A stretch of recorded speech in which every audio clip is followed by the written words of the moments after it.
Wanita ini membeli satu troli penuh berisi mentega. Saat membayar, kasir memandangnya dengan heran. Setelah sampai di rumah, wanita itu mulai menumpuk mentega untuk diukir. Di kota ini biasa diadakan lomba mengukir mentega setiap tahunnya. Ukiran peserta pertama langsung rusak sudutnya hanya dengan satu potong. Peserta kedua adalah seorang gadis yang memotong mentega menjadi dua dengan tali, tapi jatuh karena tenaganya kurang.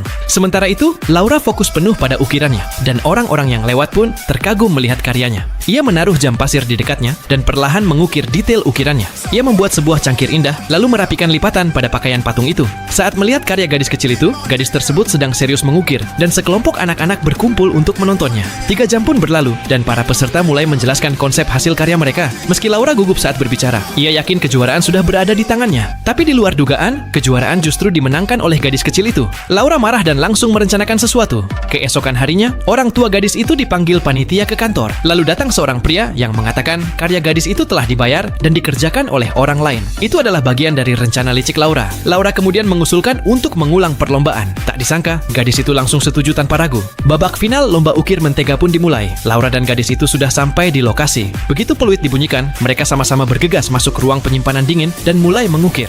Gadis itu membuka kotaknya dan mengeluarkan pisau besar. Laura terkejut. Gadis itu dengan mudah memotong mentega dengan pisau besar. Laura buru-buru memakai sarung tangan dan fokus mengukir, tapi ia terlalu gugup sampai tanpa sengaja menghancurkan salah satu sudut. Sementara gadis itu tetap tenang mengukir. Saat penonton mulai berdatangan, keduanya menuntaskan detail terakhir. Perlombaan pun selesai. Gadis itu memahat sosok anak yang tidur di pangkuan ibu. Karya itu sebagai penghormatan untuk ibunya. Sedangkan Laura mengukir reka adegan pembunuhan Presiden Kennedy. Pembawa acara mengatakan bahwa hasil perlombaan akan diumumkan 2 hari lagi. Tapi malamnya, Laura diam-diam masuk ke lokasi dan merusak ukiran gadis itu.